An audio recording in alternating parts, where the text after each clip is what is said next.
Hello viewers, good evening.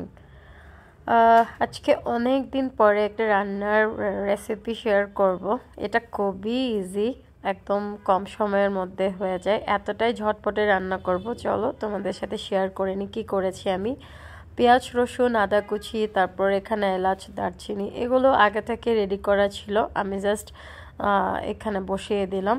আর প্রথমে এটার জন্য আমি তেল দিয়ে নিয়েছি। আমি একটু এটাতে তেল বেশি দিয়েছি, কারণ মশলাটা যদি ভালোভাবে কষানো না হয় সেক্ষেত্রে আমার খেতে একদমই ভালো লাগে না, সেই জন্য আমি একটু পরিমাণে অয়েলটা বেশি দিয়েছি। তো আপনারা যারা তেল কম খান সেক্ষেত্রে আপনারা কম দিবেন। আমি বেশি দিলে আমার কাছে ভালো লাগে, মশলাটা অনেক সুন্দর করে মিক্স হয়ে যায়, দ্যাটস ওয়াই আমি একটু বেশি দিয়েছি। আর এটার জন্য আমি ওয়েট করছিলাম এটা একটু হালকা ব্রাউন কালার হয়ে গেলে দেন আমি আদার্স যে মশলাগুলো আছে সেগুলো মিক্স করব। আদার্স মশলার মধ্যে যেহেতু হচ্ছে আমি গুঁড়া মরিচ খাই, তারপর এখানে আমি কিছু কাঁচা মরিচও দিয়ে নিয়েছি এবং শুকনো মরিচ, মানে আস্ত যে শুকনো মরিচ সেটা আমি তেলের মধ্যে দিয়ে নিয়েছিলাম। আর এখন আজকে যেটা রান্না করতে যাচ্ছি সেটা ছিল হচ্ছে হাঁসের মাংস। আর এটা আমার বর লাস্ট ফ্রাইডেতে একসাথে বেশ কয়েকটা কিনেছিল, ফ্রিজ অফ করা ছিল, আমি সেখান থেকে মাত্র বের করলাম। বাট দেখে মনে হচ্ছে এখনই নিয়ে আসছি, এতটাই টাটকা লাগছিল। এটা দেখতেই খুব ভালো লাগছিল, 2-3 দিনের জন্য এটা নষ্ট হয়ে যায়নি। আর এখন হচ্ছে আমি এখানে শুকনো মরিচের গুঁড়ো, জিরা, ধনিয়া, তেজপাতা, তারপর এলাচ একটু হালকা করে আমি বেটে দিয়েছি। এলাচটা আমি আগে থেকে বেটে রাখি না, কারণ হচ্ছে যে স্মেল এবং ফ্লেভার থাকে দুটোই নষ্ট হয়ে যায়, সেটার জন্য করে দিয়েছি। আর এখানে আস্ত একটা রসুন দিয়েছি, অনেকে অনেকগুলো রসুন একসাথে দেয়, কিন্তু আমার বাসায় এভাবে কেউ খেতে পছন্দ করে না, দ্যাটস ওয়াই আমি শুধু খাবো এই একটা রসুন, এজন্য আমি শুধু একটা রসুন আস্ত দিয়েছি, অনেকগুলো দিইনি। আর এই মশলাটা কষানোর উপরই ডিপেন্ড করে কি পরিমাণ টেস্ট হবে সেটা। আমি আগে এটা জানতাম না, এটা মাই বলেছে যে এই মশলা কষানোর উপরই নির্ভর করে সব কিছু। তো সেটার জন্য আমি একটু খুব ভালোভাবে এটাকে কষিয়ে নিচ্ছিলাম। যদিও এখন দেখতে মনে হচ্ছে হয়ে গেছে, কিন্তু না, আমি আরও বেশ কিছুক্ষণ ধরে এটাকে মিক্স করব এবং আমি কিন্তু এটা প্রায় 10-15 মিনিটস ধরে মিক্স করব।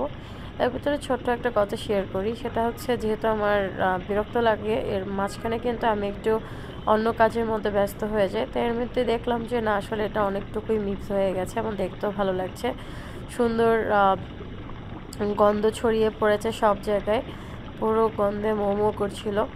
আর হচ্ছে এটা আরেকটু মিক্স হয়ে গেলেই কিন্তু আমি এখানে মিটটা দিয়ে নিব। আর এটার জন্যই আমি ওয়েট করছিলাম যে একবারে মিটটা দিয়ে নিব, তারপর হচ্ছে আমি অন্য কাজে ব্যস্ত হয়ে পড়ব। এতটুকু করতে আমার সব কিছু মিলে অ্যাট বেস্ট হাফ অ্যান আওয়ারের চেয়েও কিন্তু বেশি লাগেনি, এবং এর ভিতরে আমি আরও কিছু কাজ গুছিয়ে নিয়েছি যেগুলো করব।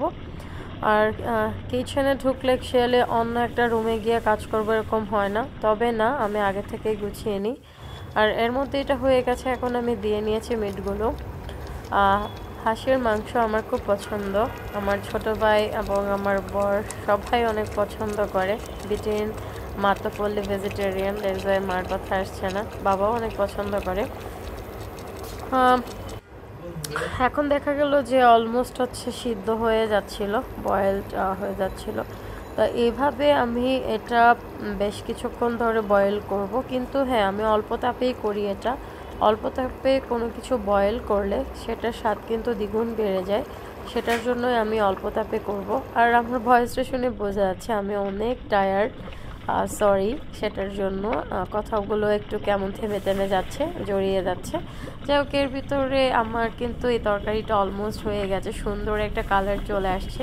তখন আমি আবার একটু ঝোল এবং একটা মিট নিয়ে একটু হালকা টেস্ট করে দেখেছি আসলে লবণ, মরিচ এবং সব ধরনের মশলাগুলোর কোয়ান্টিটিটা ঠিক আছে কিনা এবং খেতে কতটুকু টেস্ট হয়েছে সেটা একটু দেখে নিয়েছি।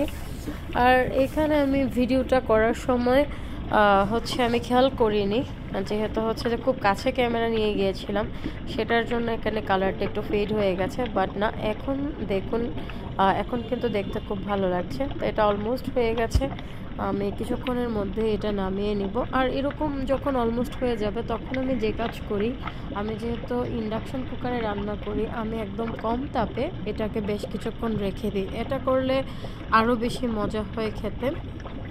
আমি পাশে একটা দুটো করে নিয়ে খাচ্ছিলাম, আর অ্যাট দ্য সেম টাইম আমি আর একটু চুলার উপরে রেখে দিয়েছি এটা, যাতে করে টেস্টটা দ্বিগুণ বেড়ে যায়। এই তো এর ভিতরে হচ্ছে আমি চিন্তা করেছি যে আমার আদার্স কাজগুলোতে হাত দিব কি না। পরে আমি মাঝখানে চলে গিয়েছি আমি আমার বাগানে। আমি বাগানে গিয়ে আমার আস্তে আস্তে দেখা গেল যে এটা প্রায় হওয়ার পথে। তখন আমি 500 ডিগ্রি সেন্টিগ্রেডে দিয়েছিলাম তাপমাত্রাটা। এখন আমি এসে একদম 200-এ দিয়েছি। 200-এর নিচে আমার এই ইন্ডাকশন কুকারে নেই আর।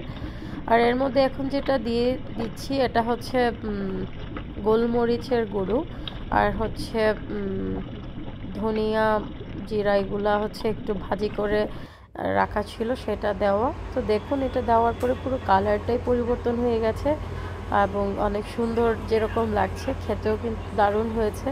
তো আপনাদের সবাইকে দাওয়াত, সবাই চলে আসুন, চলুন একসাথে ডিনার করি।